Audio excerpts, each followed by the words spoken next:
What's up, everybody? Welcome to a new venture. Going to try do a little video in here and there. I have tried it in the past with TikTok, and I hated the editing portion. So this may or may not be a short-lived thing. Who knows?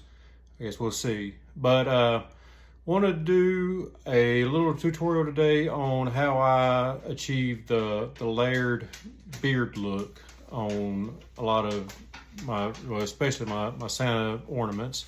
I don't have an ornament today, but I've been piddling around with this Alan Goodman rough out. I got him. I mean, he's not generally at the point where I would start on a beard, but I got some time, so I thought I would show you how I lay that out and achieve that look. So generally for that type of beard, all I use is two tools. Some type of detail knife. Here I got my trusty Drake. This is had a hand in a good many pieces that I've turned out over the years. And this little Swiss-made file, this is a number 11 Vayner. I can't remember what size, but tight little Vayner there. And that's all you need. Of course, throw the glove in there. Safety third or something like that. So in order to lay this out, and sometimes I'll draw a guideline, sometimes I won't. I'm going to on this one, and y'all don't look too closely at that. There's all kinds of fuzzies left in that piece. It's got a lot of cleanup work to go. But anyways, what you want to think about here is no straight lines, nice, lazy, open curves, and don't be afraid to go, all the way across, something like that. Bring it back in. You want to come over this way and do a similar type curve, and over here do something similar. Bring it down. Up here on the sides, of course, it won't be nearly as pronounced, but again, we want to try to stay away from straight lines.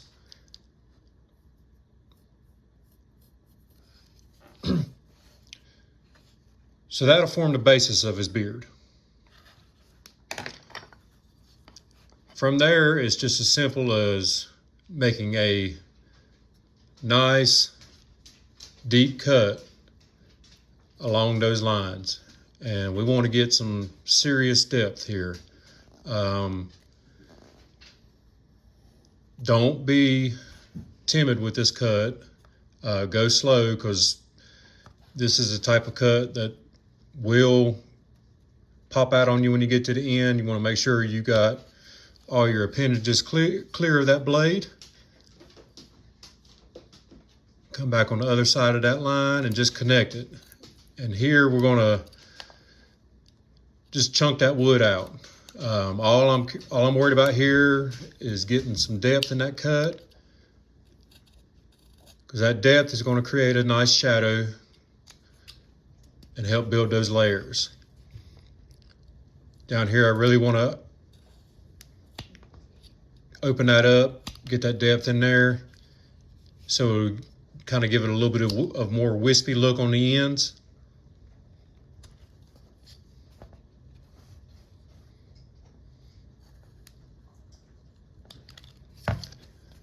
Like that. This one, to me, isn't deep enough yet, so I'm going to come back and run over it again real quick, about that far.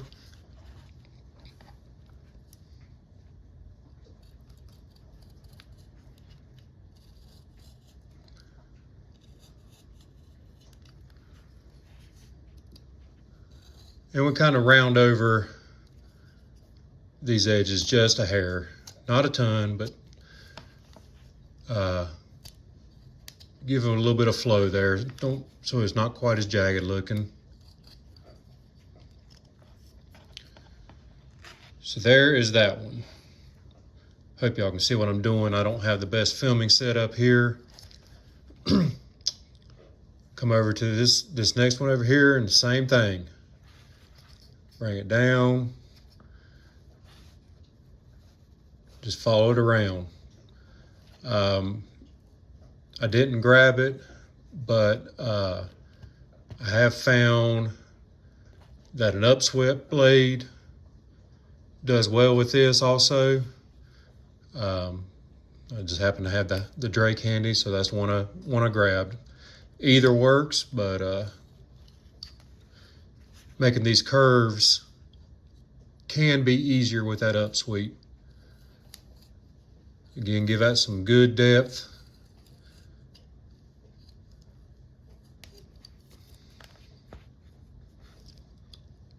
And again, on the end, we want to really separate that. Make a nice open area there.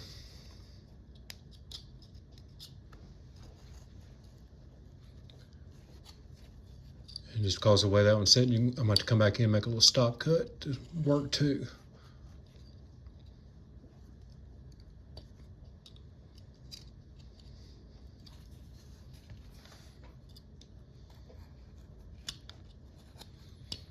There we go. Going to continue around to the other side.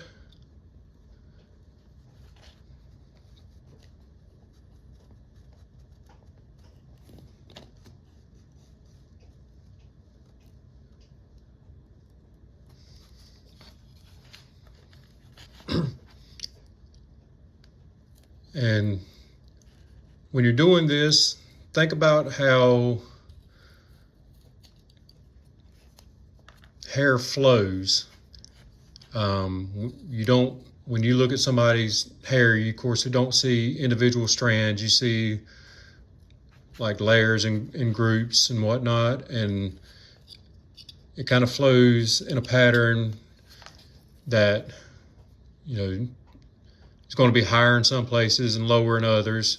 So, you know, a couple of these cuts may not be as deep.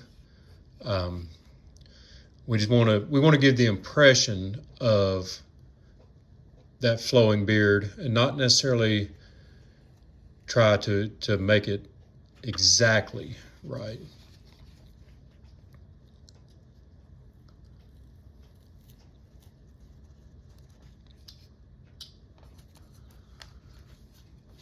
Somewhere like here on this side, I'm going to come in and take out that little triangle chip there, just to separate that out a little bit more.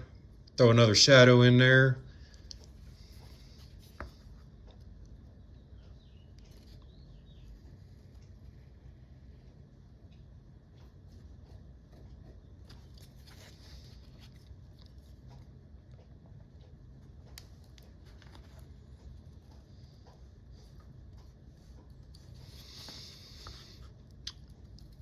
With the way the grain's running in this one, you have to take that into consideration.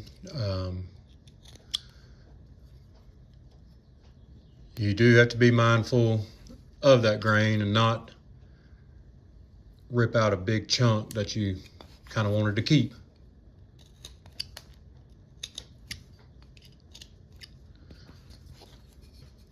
Again, put that chip in here. Give me some shadow.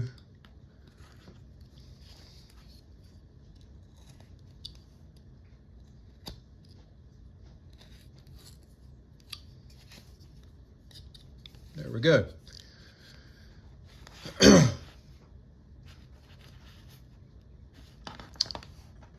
All right, so now I want to take a look at this. So with this big grin, of course, we're going to have the size of his mustache flowing down. And I want to throw some other cuts in They don't always have to go in opposite direction, but I do like to put them in kind of running opposite the way that first one did. And they can be wherever you want them, run different ways, but this is going to help give it that layered look. Again,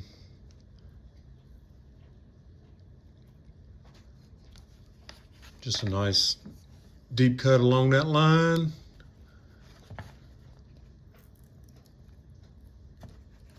Come back, pop that out. Now, if you see here, it's kind of making that layer tuck underneath, and I want to emphasize that even more. So I will take that little corner out right there, give it some nice depth.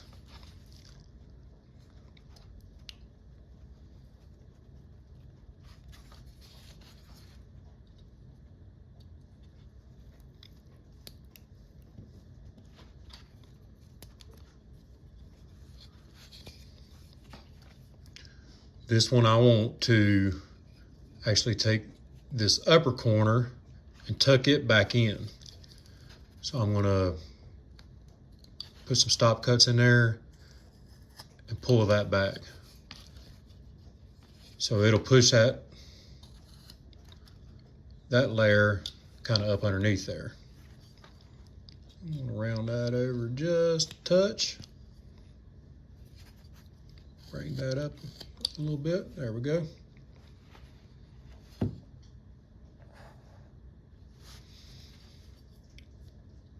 Let's do another one over here.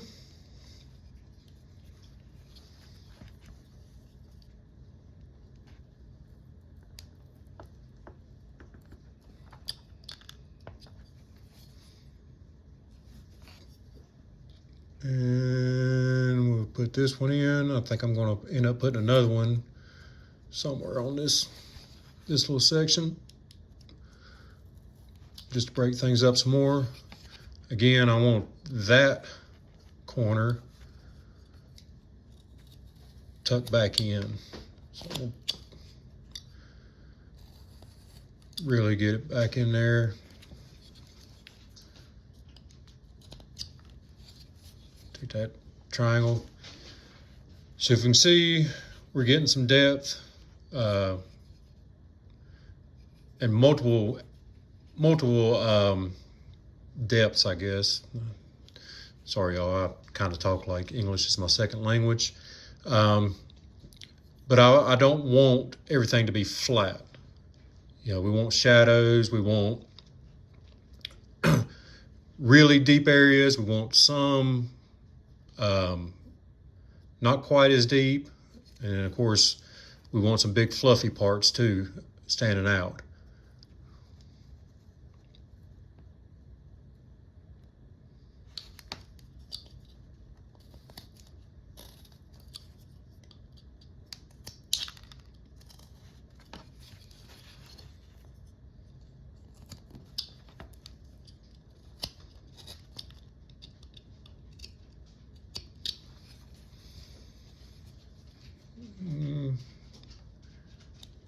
I think it looked good with that corner being tucked back in. So, and that's a lot of,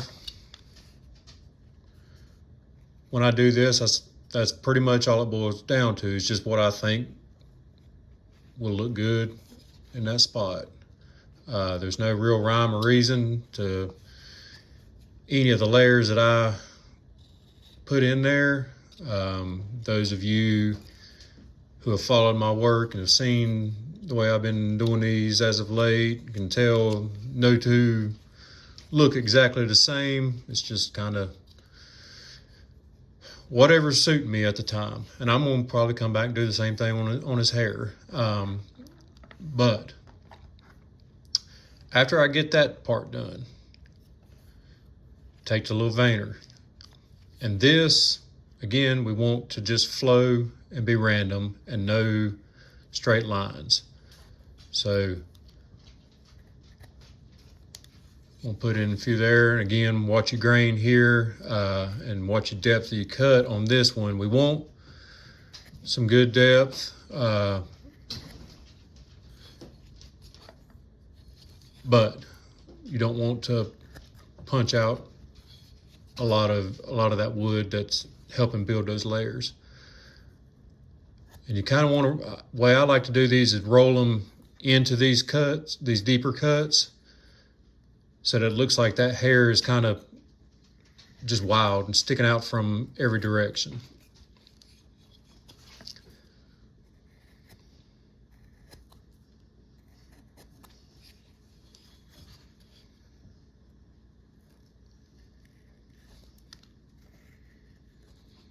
Keep them nice and flowy.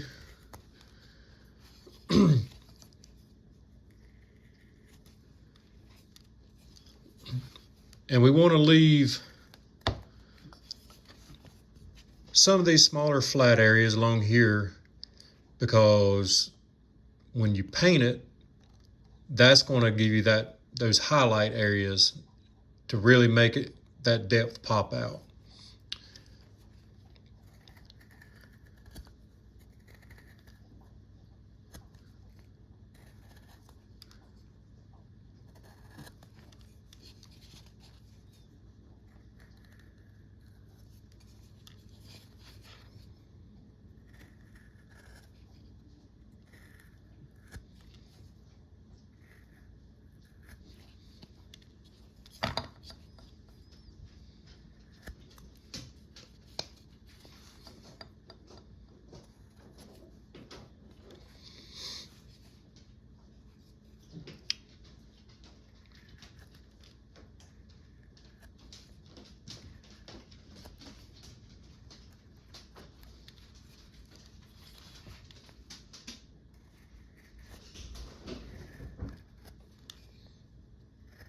And of course, I want to bring this underneath here in this area. Oh, get back in frame.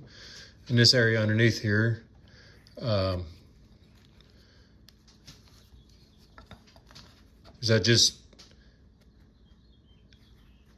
adds that extra little something to the piece.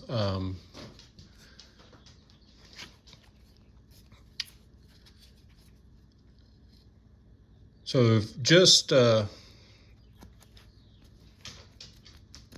a kind of explainer of how I came up with this idea. I can't say I really came up with it. Of course, we all know nothing is 100% original as far as carving goes. Last fall, I competed or entered a few pieces in a competition in Hickory, North Carolina. And one of the judges was Mitch Cartledge. Of course, he's a longtime CCA member. After the judging was complete, I asked Mitch if he'd be willing to critique or give me a good critique of the pieces that I'd entered. And of course, we were looking at the Santa ornaments, and one of the things that he emphasized with the beards was to highlight the depth on those cuts more than I had been doing. They weren't one solid color, but they didn't have, to him, of course, and every judge has their own set of criteria, but to him, they didn't have enough depth in those cuts, and it didn't highlight those deeper areas enough for his taste. So I got to pilling around, looked at some of the pieces that Dave Stetson had done, and saw how he had those big flowy beards on a lot of his big Santas, and started tinkering with how to not necessarily emulate it, but get something similar. And I believe I was sitting in a deer stand last fall after that competition, had a knife and a little block of wood, and I was tinkering and just seeing what I could do depth-wise, and it kind of developed from there. You know, these pieces, you can see how we're getting that flowiness and that depth, but it really, really doesn't show until you paint it. I'm going to tell you how to paint it, and maybe if this whole videoing thing isn't too big of a pain in the butt, I'll do a video when I do paint this one, or another one here pretty soon. So we're just going to keep doing that same thing all over his beard.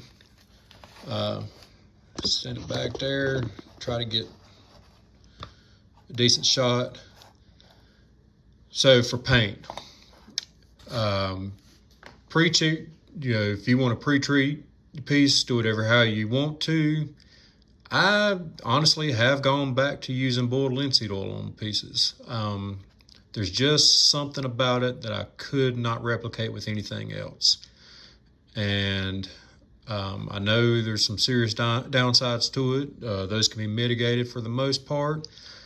I like the tone that it gives my finished pieces. So I'll dip this in boiled linseed oil once I'm done carving. Let that cure for a day or two. And then you're going to get you some burnt sienna. Thin it down fairly well and come in along all of these lines. Oh, and that's one other thing I want to mention. After you do the work with the veiner, you probably want to come back in and clean that out a little bit. So I'm going to put one or two good washes of burnt sienna in all of these little crevices. If you've watched Blake Lunsford's video on carving a Santa, he explains it well. You know, why bother going through the trouble of doing all of these cuts to get these shadows if you don't really make them stand out? And they will get lost in the mix if you don't add something underneath there to really make them stand out. After that burnt sienna has dried, you know, just a few minutes, it doesn't take long since it's a nice thin layer, I will take some sort of yellow. Lately I've been using a yellow oxide. I think the brand that I have right now is made by Createx. It's actually meant to be an airbrush paint, but my airbrush isn't working, hasn't in quite a while, and I haven't fiddled with birds or anything enough to even bother messing with it. So burnt sienna, and then I will coat the entire beard in that yellow oxide paint. Nice and thin, because we want those darker areas, that burnt sienna, to show through, but not so thin that, you know, it's pale. I want that yellow to kind of shine, and that's going to fill in all these smaller areas, these cuts that we just made with our veiner. Let that dry really well. Since it's getting warmer, I'll set it out in the sun for an hour or two, but sometimes I'll just leave it sitting overnight. Don't even bother with it till the next day. I want it good and dry. And then I will dry brush white, a titanium white over top of that. Nice dry brush, and we just want to hit these highlights, or these higher areas, so that burnt sienna and that yellow oxide gives us that depth and in between these areas, and that titanium white really makes the higher areas pop out. So that gives us that layer look. And hold on just a sec. Here's an example of how that works out. You know, if you look close, of course, we got nice dark areas in here. You can see that yellow tone underneath there, and then the white over top. to really make it stand out and give it a lot more depth. It makes it look a lot like it has a lot more depth than it actually does. I mean, it does have a fair bit, but that that painting technique really makes that pop. If anybody has any questions, feel free to reach out to me. I'm happy to help out where I can. If this helped you, give me a like. If I get enough people that like what I'm doing here, I'll try to keep up with it. It's something I will have to squeeze in when I can, but I'll keep working and try to do better next time too. Thanks, everybody. Have a good one.